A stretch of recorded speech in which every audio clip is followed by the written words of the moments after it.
E a gente continua falando sobre os trabalhadores. Uma pesquisa recente mostra que a superexploração do trabalho e a precarização das terceirizações e da informalidade tem potencializado acidentes, mutilações, mortes e o adoecimento de trabalhadores.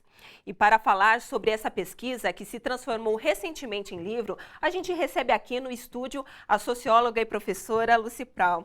Boa noite, professora. Muito obrigada pela presença. Boa noite, Michele. Bom, o livro foi lançado recentemente, né? Explica pra gente quais são as conclusões que ele apresenta.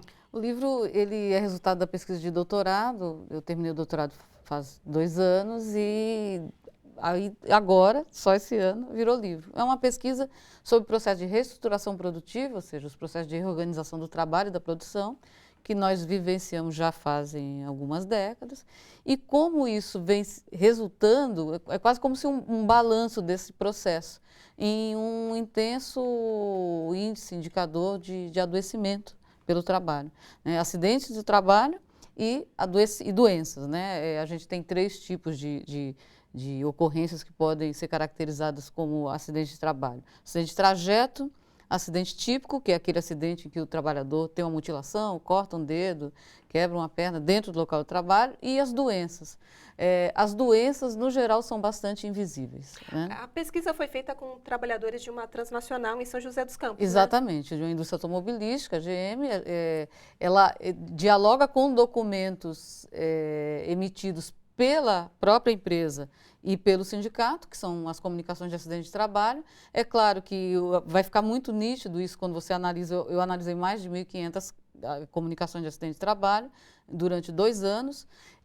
As emitidas pela empresa, no geral, são só de acidentes típicos, né? E as que o sindicato emitiu de doenças, porque a empresa não abre CAT de doenças. Então, E o que está por trás dessa precarização do trabalho? É a ideia mesmo de que tudo vale desde que seja para aumentar a produtividade de empresas?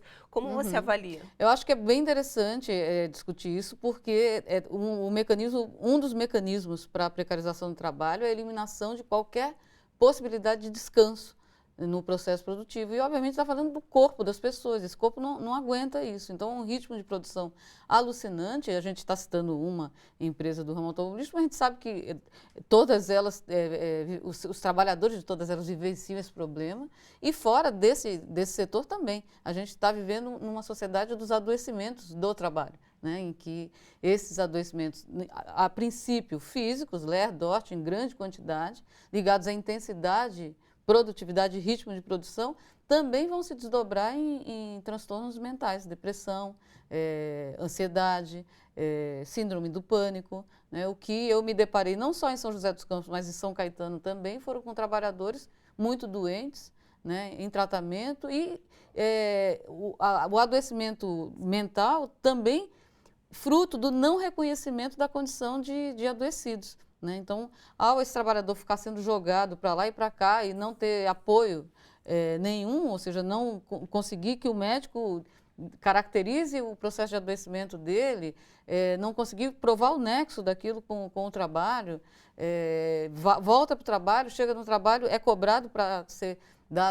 manter o ritmo de produção e a produtividade que tinha antes. E ele não consegue, porque ele está todo arrebentado, né, fisicamente e psiquicamente, né, ele vai cada vez adoecendo mais, né, e muitos demitidos.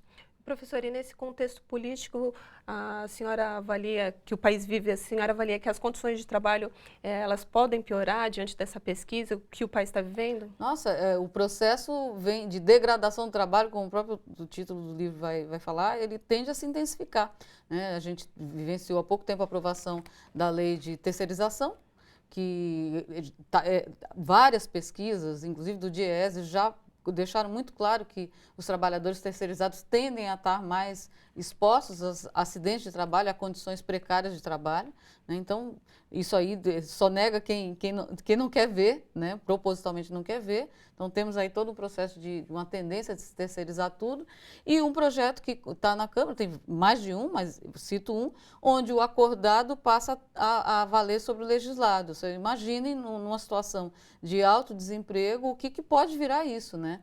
A imposição de acordos completamente desfavoráveis para os trabalhadores, sob a ameaça de que se não aceitarem a empresa fecha, vai para outro lugar, como sempre, e as categorias mais frágeis, né? Com mais dificuldade de organização, para resistir a esses ataques aos direitos do trabalho, expostas a acordos coletivos péssimos que só vão piorar a situação. O plano do próprio PMDB, ele também mexe, né? Pode prejudicar, precarizar as condições do trabalho?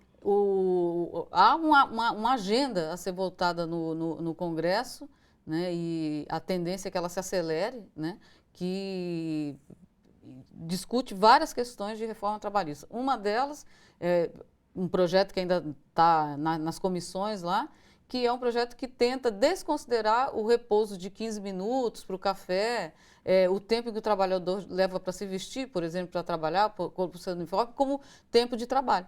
Né? Então, imaginem, o que está acontecendo é que se querer que só se considere como trabalho o momento em que esse trabalhador está efetivamente ali na máquina ou atendendo alguém, enfim. É o que a gente chama de aumento da intensidade do trabalho, aumento da produtividade do trabalho e do ritmo do trabalho, que obviamente só pode acentuar o processo de adoecimento, não tem como não ser assim. Né? O corpo humano não suporta isso. E a face mais perversa disso é a descartabilidade desse trabalhador depois. Ele adoece e é jogado, é demitido. Bom, professora, muito obrigada pela presença, pelos esclarecimentos desse tema tão importante. Eu que agradeço, Michele.